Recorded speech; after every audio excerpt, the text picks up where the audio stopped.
Mau bertanya? Iya. Oh iya, baik-baik. Wandami Bante, selamat malam. Kan tadi Bante ada bilang manifestasi dari perbuatan yang kasar kan ada ucapan dan perbuatan. Sedangkan kan kita tahu 3 saluran perbuatan, ada pikiran, ucapan, dan perbuatan. Apakah kekuatan karmanya berbeda Bante jika itu termanifestasi jadi ucapan dan perbuatan atau hanya di pikiran saja? Terima kasih Bante. Sebenarnya karma atau perbuatan kan memang pikiran. Yang menentukan adalah pikiran. Bukan perbuatan jasmani dan juga ucapan. Tapi masalahnya adalah ucapan kita itu muncul dari pikiran.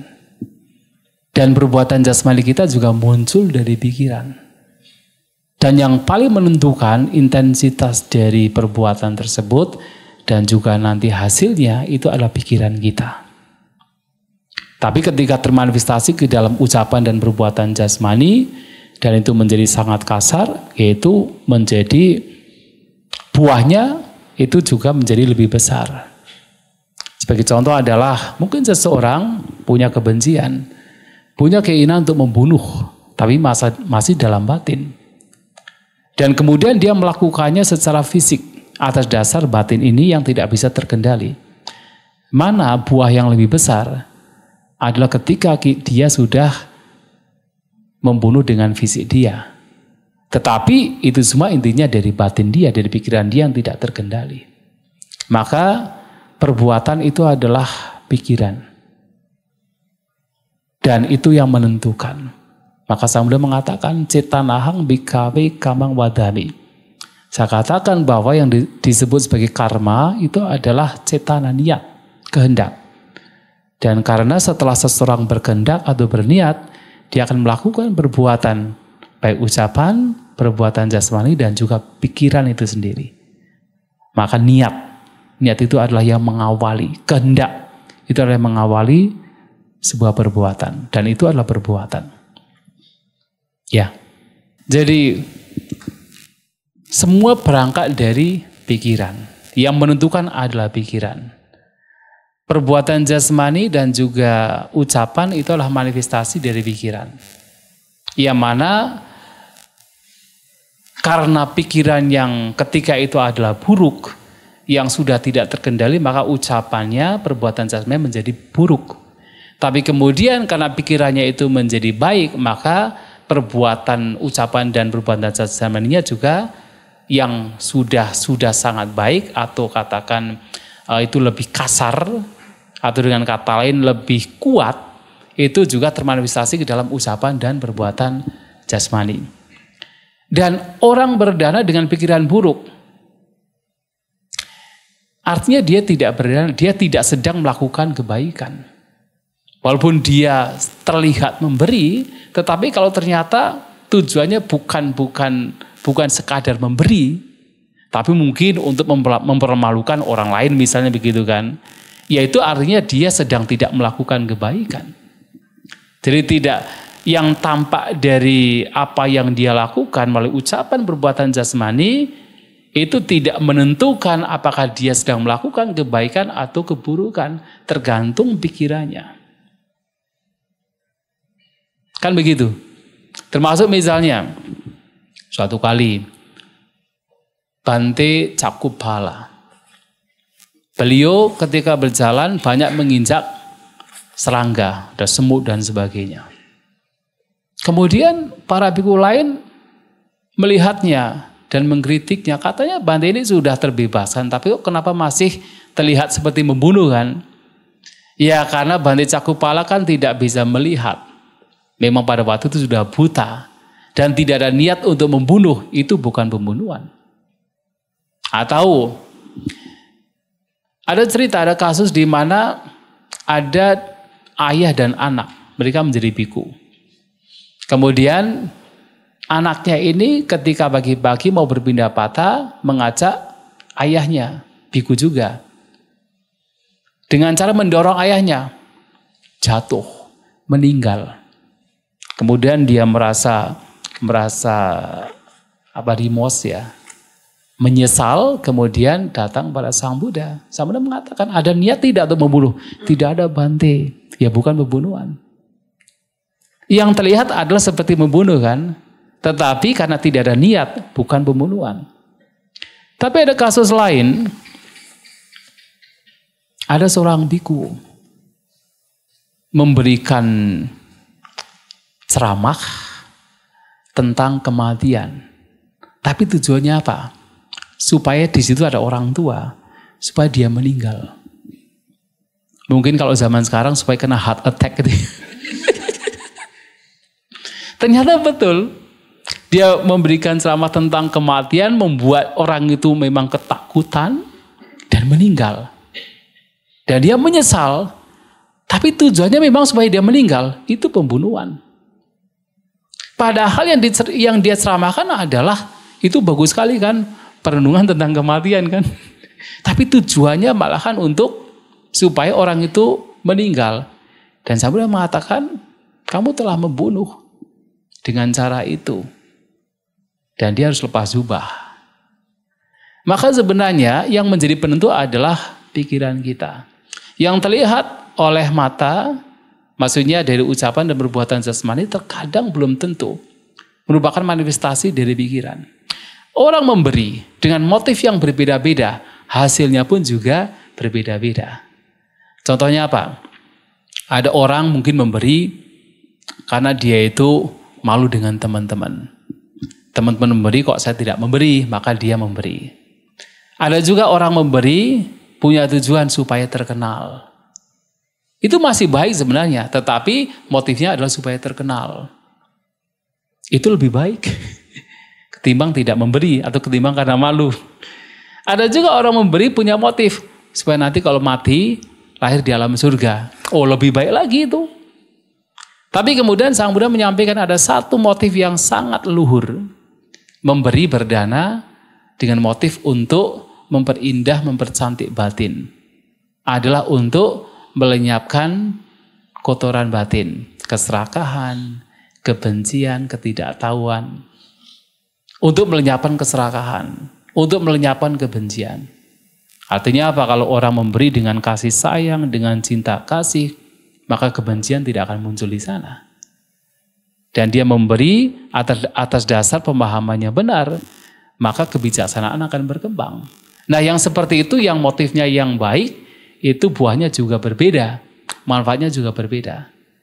Maka perbuatan yang sama, yang terlihat sama dengan pikiran yang isinya berbeda, itu juga akan berbeda pula buah dari atau hasil dari perbuatan yang kelihatannya sama. Maka pikiran adalah penentu. Begitu ya. Ya. Baik. Selamat malam Bante. Mau tanya ya Bante ya, kalau misalnya kita kan udah berusaha untuk berpikir dengan baik, berbuat baik, semuanya baik. Kita udah perhitungkan semuanya baik. Tapi ternyata orang yang menerimanya itu menganggap kita tuh terlalu monoton gitu. Bukan monoton, terlalu dibilangnya terlalu mencengkram gitu loh Bante.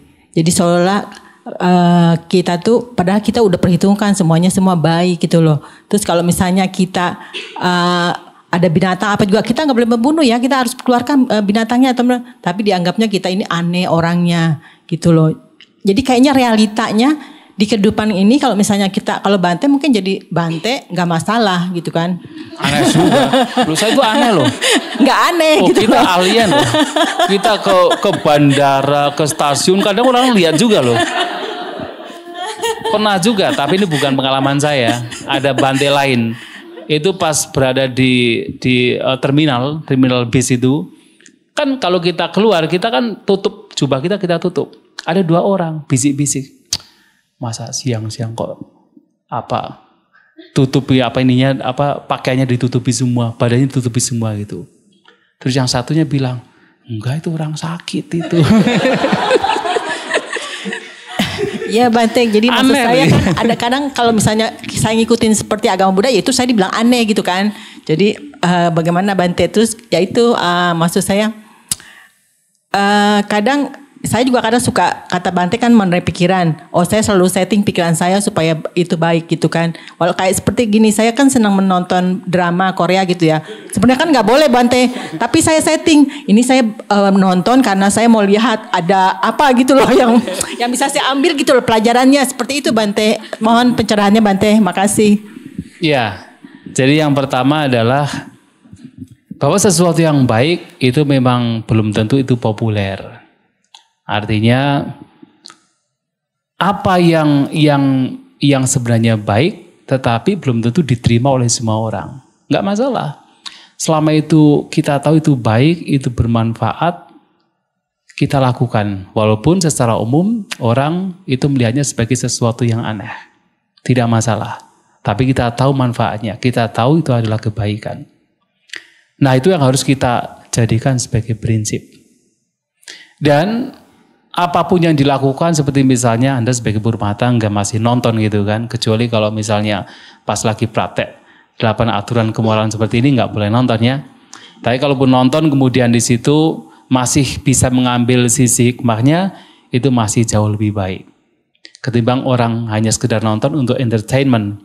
Tapi kalau bisa melihat dari sisi baiknya, sisi positifnya untuk belajar sebuah kehidupan misalnya begitu, itu masih sangat baik. Artinya masih ada positifnya gitu. Enggak apa-apa. Kita bisa belajar dari banyak hal. Dari apapun sebenarnya kita bisa belajar. Kalau dengan cara demikian masih ada pelajaran yang bisa diambil, masih jauh lebih baik. Dan sekali lagi bahwasanya yang itu kita lakukan tetapi ternyata di kehidupan lingkungan sekitar kita itu bukan sesuatu yang populer atau sesuatu bahkan dianggap sebagai aneh. Selama kita tahu itu bermanfaat, itu baik, lakukan saja. Tidak masalah. Tetapi memang harus tetap hati-hati. Tidak terlalu menonjolkan diri. Jangan kemudian itu sudah dianggap katakan aneh tetapi kita malah sengaja di depan mereka gitu kan. Nanti jadi sasaran juga. Jadi nggak baik juga. Ya kita melakukan sewajarnya saja. Ya misalnya ya seperti saya kadang-kadang ini satu contoh saja ya. Ketika kalau saya ke wihara daerah Magelang, ada wihara Mendut. Dan saya bolak-balik ke sana juga. Itu biasanya kami itu suka melakukan fangsen. Ya fangsen kalau umat Buddha itu sudah familiar ya. Jadi melepaskan burung atau melepaskan ikan begitu kan. Nah di belakang wihara itu ada sungai besar. Nah kita sering melakukan fangsen di sana. Tapi ketika kita bawa ikan begitu, anak-anak di kampung itu sudah ngintipin begini. Nanti kita ke sungai, kita tungguin sampai ikan-ikan itu pada masuk ke dalam gitu. Kalau enggak, langsung mereka itu akan datang nyebur gitu kan. Dan kalaupun kita sudah pergi, padahal sudah lari saja, mereka masih ketika kita pergi mereka masih nyebur gitu kan. Kemudian setelah beberapa lama kita cari tempat lain yang kelihatannya itu sepi gitu kan, sepi pokoknya. Wah kita kesana saja lah kalau kita fangsen gitu kan. Nah sampai di sungai memang nggak ada orang. Tapi begitu kita turun sedikit karena kebetulan sungainya kan menggok begini gitu kan. Begitu turun sedikit ternyata banyak orang mancing di sana. Jadi memang tidak populer. Memang itu sesuatu yang tidak populer. Kebanyakan orang kan ya mencari ikan, membunuh ikan kan. Tetapi ini umat Buddha malahan membuang ikan gitu, melepaskan ikan. Memang nggak populer.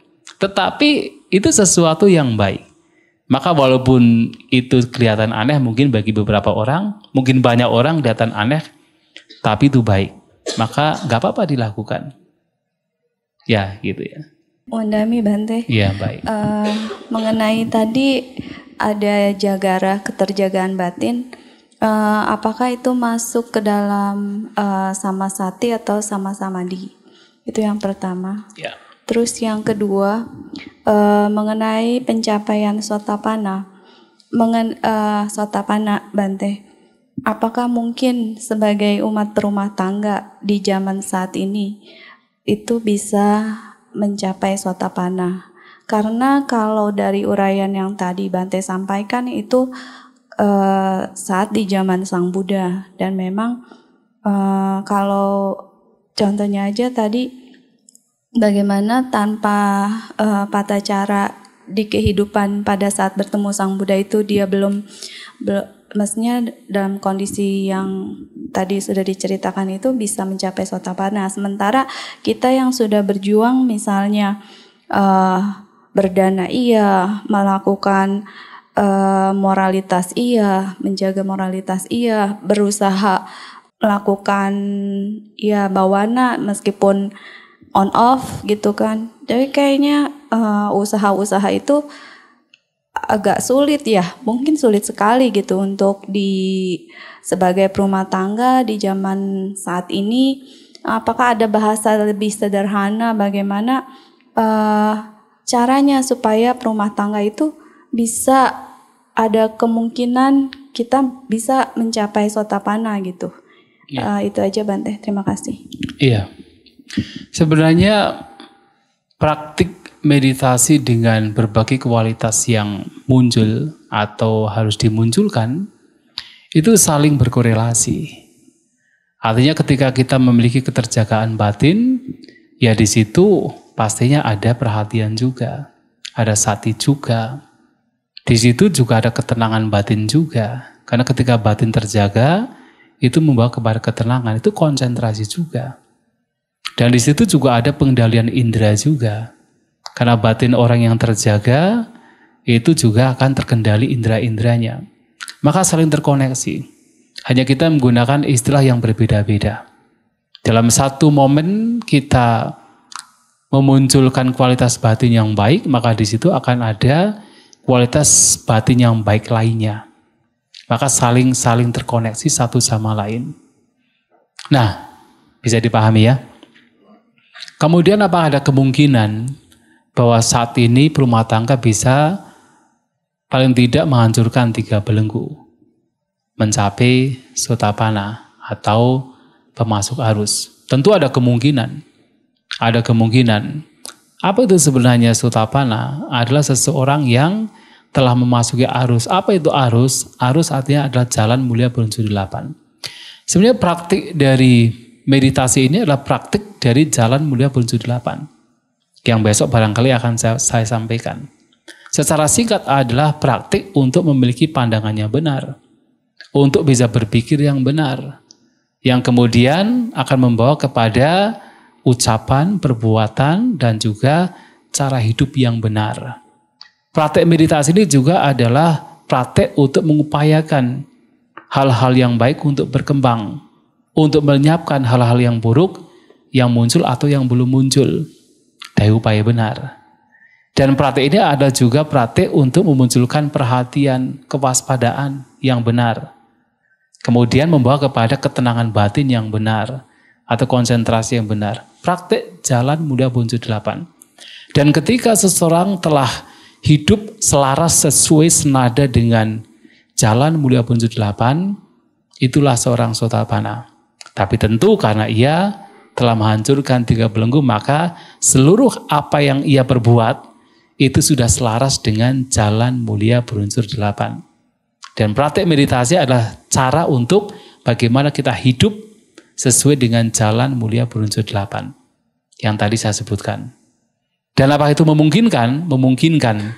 Maka dikatakan, Sang Buddha pernah menyampaikan sebelum beliau meninggal dunia atau parinibbana, bahwa selama jalan mulia berunsur 8 ini masih dipraktikkan, maka dunia ini tidak akan kekurangan orang yang mencapai kesucian sotapanna, bahkan sampai arahanta yang terbebaskan.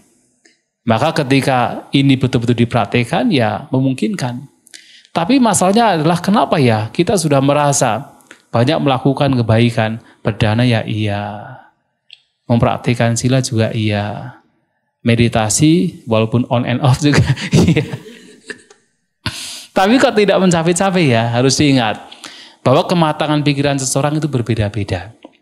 Dan kematangan pikiran seseorang itu tidak hanya sekadar, kalau umat Buddha yakin, tidak hanya sekadar dikembangkan dalam kehidupan sekarang. Tapi dalam kehidupan-kehidupan yang lampau juga itu memengaruhi seberapa jauh kematangan batin kita saat ini. Ketika dalam kehidupan-kehidupan yang lampau sudah mempraktikkan dengan intensif, nah sekarang bisa dengan batin yang sedemikian matang, ketika mendapatkan instrumen yang tepat, itulah yang kemudian akan membawa kepada hancurnya belenggu. Nah sekarang mungkin seseorang berusaha keras, tapi kenapa kok tidak? Ya karena memang kita baru berusaha keras sekarang. Sementara batin kita itu belum matang sebenarnya. Karena mungkin kehidupannya lampau, mungkin prakteknya juga masih on and off. Sehingga belum matang dan sekarang kita masih berusaha. Walaupun sekarang kita sudah berusaha keras tapi kok tidak dapat. Ya memang karena belum matang. Bayangkan seperti Patacara. Tadinya itu dia orang yang gila, tapi tiba-tiba ia bisa menghancurkan belenggu. Bayangkan seperti Anggulimala, membunuh ribuan orang kan? Berapa orang yang dibunuh? Enggak, ribuan orang yang dibunuh. Ribuan orang dia bunuh. Iya, lebih dari 1000 betul. Karena apa? Karena pada saat dia membunuh orang, kan oleh gurunya kan diminta, pokoknya setiap orang diambil 1 jarinya kan? Sudah membunuh banyak. Kemudian jarinya itu diletakkan di hanging di pohon begitu kan, diletakkan di pohon gitu kan, di cabang pohon begitu. Ada yang jatuh membusuk, ada yang dimakan binatang. Kok lama sekali nggak sampai 1000. Nah dari situlah kemudian dia mulai setiap membunuh dibuat kalung.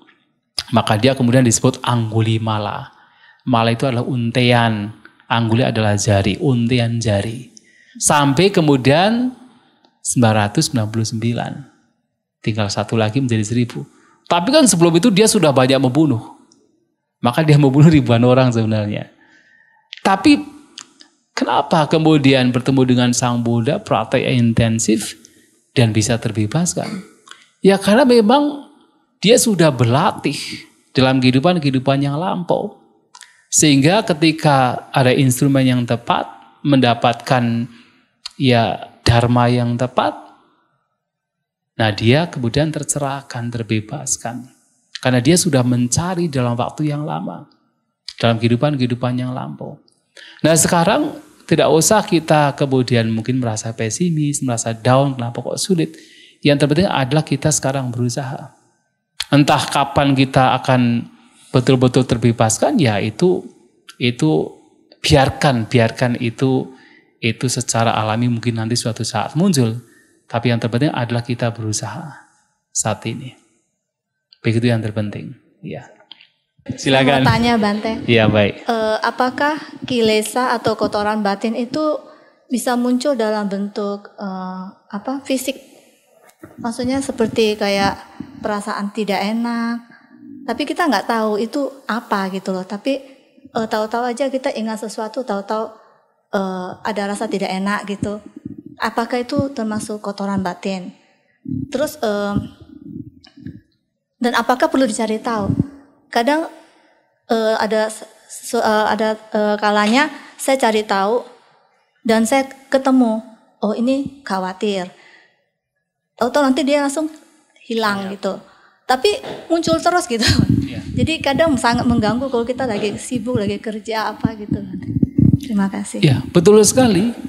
Bahwa memang pikiran kita itu sangat memengaruhi fisik kita. Artinya ketika pikiran cemas, pikiran khawatir atau takut, maka fisik kita, tubuh kita juga akan terpengaruhi. Mungkin menjadi tegang, mungkin menjadi ada rasa panas. Nah itu akan memengaruhi fisik kita. Maka kadang-kadang sebelum kita tahu apa yang sebenarnya terjadi berkenaan dengan batin kita sudah mendapatkan sinyal dari fisik kita. Ada sesuatu yang tidak nyaman. Dalam meditasi ini sadari saja. Dengan penyadaran, dengan sati perhatian, nanti akan kelihatan penyebabnya. Pasti akan kelihatan apa yang menyebabkan. Sebenarnya Anda tadi menyampaikan ketika dicari tahu penyebabnya. Itu sebenarnya karena sati juga, ada perhatian. Karena ada perhatian, ada penyelidikan. Walaupun kemudian penyelidikan tersebut tidak harus kemudian sampai berpikir-pikir gitu kan. Tapi dengan ada perhatian, kewaspadaan, tahu apa yang sedang terjadi, maka di situ juga akan diketahui, oh ternyata yang menyebabkan adalah rasa cemas. Rasa tidak nyaman dalam batin, ternyata yang dalam fisik maksudnya, ternyata disebabkan oleh rasa cemas. Dan akan diketahui juga kenapa cemas ini muncul. Itu mungkin ada sebab-sebab terdahulu. Mungkin karena trauma lah, atau karena ketakutan terhadap sesuatu lah, itu akan muncul, akan diketahui. Dan sadari saja. Dan itu terjadi pada semua orang. Semua orang. Jadi itu bukan masalah personal. Semua orang mengalami. Dan apa itu mengganggu? Memang mengganggu. Tapi satu-satunya cara itu tadi, disadari. Satu-satunya cara itu tidak lari malahan. Semakin kita lari dengan kekhawatiran, dengan kecemasan, setiap kita lari itu akan timbul terus. Dan kita tidak akan pernah tahu penyebabnya apa. Dan tidak akan pernah tahu solusinya bagaimana. Hanya dengan kita berhadapan, kita menerima, kita kemudian menyelidiki, dan kita tahu penyebabnya apa, dan kita pun juga tahu solusi yang harus kita lakukan dengan kesadaran itu. Nah, itu terjadi pada siapapun, gak apa-apa. Setiap muncul, disadari lenyap. Muncul, disadari lenyap. Lama-kelamaan kekuatan dari kecemasan, kekhawatiran itu akan semakin berkurang. Awalnya mungkin mengganggu, seperti intens. Tapi lama-kelamaan kekuatannya akan semakin berkurang. Itu disampaikan oleh Sang Buddha dengan sebuah perumpamaan. Jadi kalau misalnya ada seorang penjaga tanaman gandum. Kalau sekarang kita di Indonesia banyak tanaman jagung lah gitu ya, supaya gampang saja. Kalau gandum pernah lihat? Di India. Banyak kalau di India. Kayak padi gitu kan. Tapi tanaman jagung kalau kita. Kemudian ada seekor sapi yang memang suka dengan makan tanaman jagung. Dan ada seorang penjaga yang menjaga tanaman tersebut. Begitu sapinya datang yang ingin memakan tanaman jagung, atau dengan kata lain ingin merusak tanaman jagung, karena si penjaga ini waspada, maka dia tahu sapinya datang. Dan ketika tahu apa yang dia lakukan, dia akan membuat cara bagaimana bisa sapi tersebut terusir. Apakah dengan cara berteriak? Apakah dengan cara memukul, mencambuk sapi tersebut? Apakah dengan cara mengepiting atau mengepiting gitu kan? Kepiting gitu ya. Dikepiting begitu, baru dipukuli kepalanya gitu, kemudian dia lari. Tapi yang namanya sapi, walaupun sudah dikepiting seperti itu, dia akan datang lagi. 2, 3, 4, 5, 6 kali akan datang. Namun kalau setiap kali datang dia mendapatkan pukulan, mendapatkan cambukan, lama-kelamaan juga dia akan kapok sendiri. Dia akan tahu, kalau saya datang ke sana pasti saya mendapatkan pukulan. Maka dia tidak akan datang lagi. Nah seperti itu dalam meditasi juga sama. Bahwa tanaman jagung itu tidak lain adalah pikiran kita yang mesti dijaga. Dan sapi yang akan merusak tanaman jagung itu adalah kotoran batin, kecemasan, kekhawatiran, kegelisahan, ketakutan, dan apapun kotoran batin.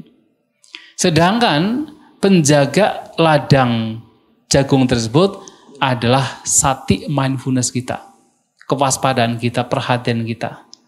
Artinya ketika pikiran yang buruk muncul, kecemasan muncul, kekhawatiran muncul, nah perhatian ini akan mengetahui, oh kecemasan sudah muncul, kekhawatiran sudah muncul.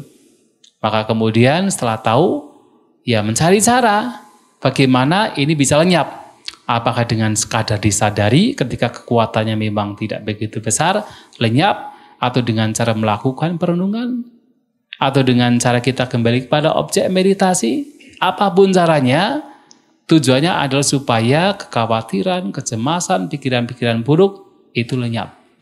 Tapi seperti sapi tadi akan datang lagi.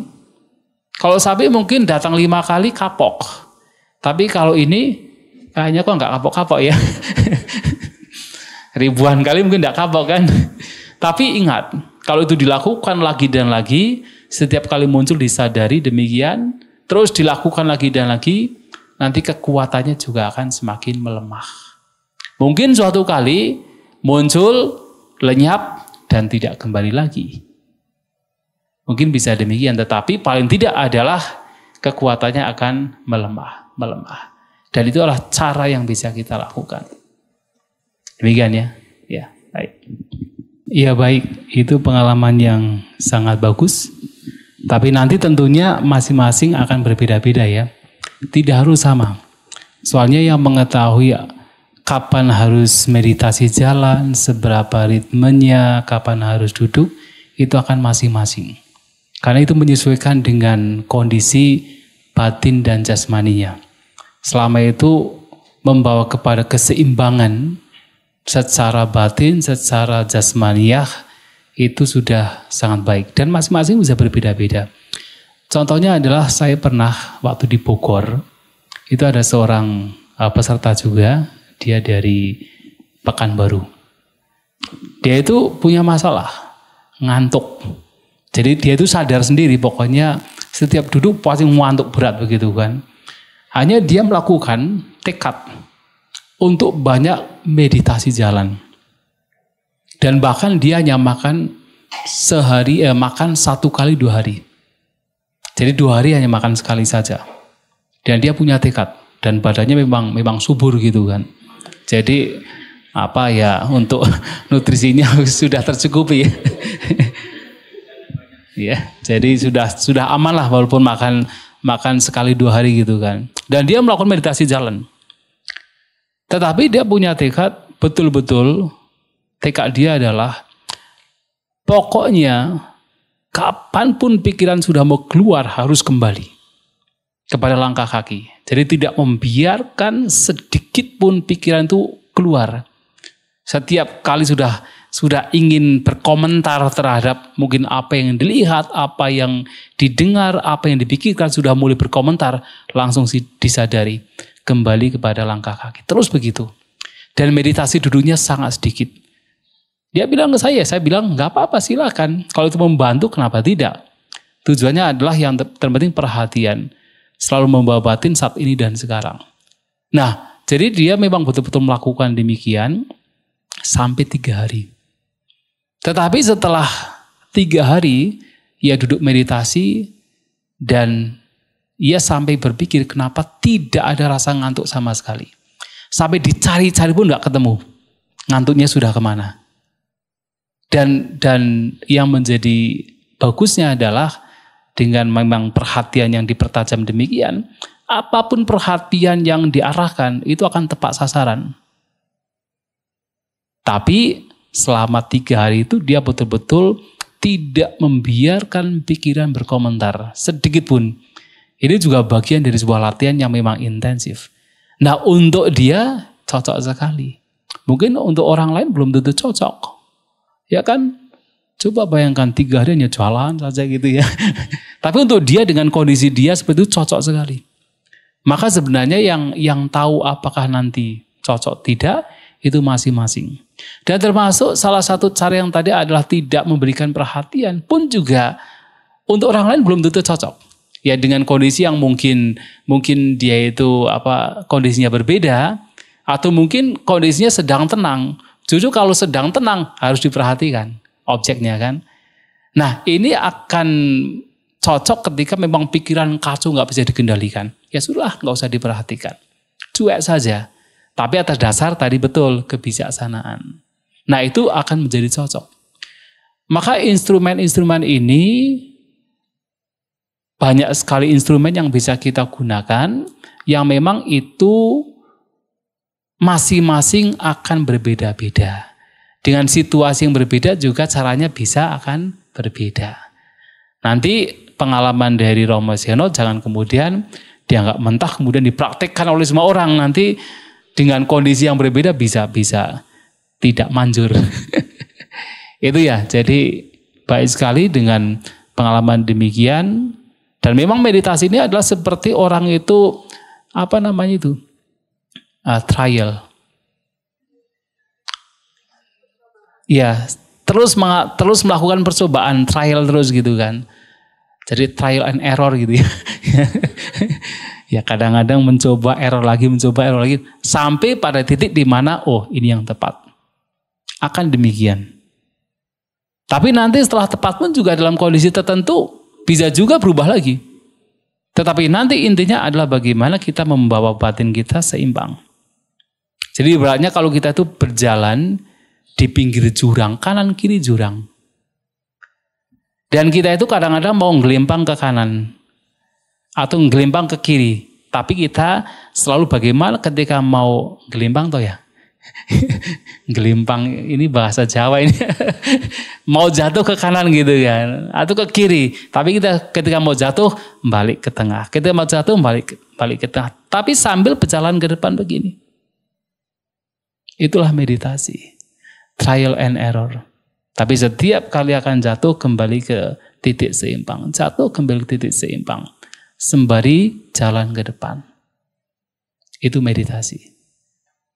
Ya, saya kira demikian ya. Masih ada waktu besok dan sedikit lusa gunakan dengan sebaik-baiknya. Tetap semangat, apa yang dilakukan pasti memberikan manfaat. Ya, terima kasih. Sabisata Bhavantu Sukhitata. Semoga semua makhluk berbahagia.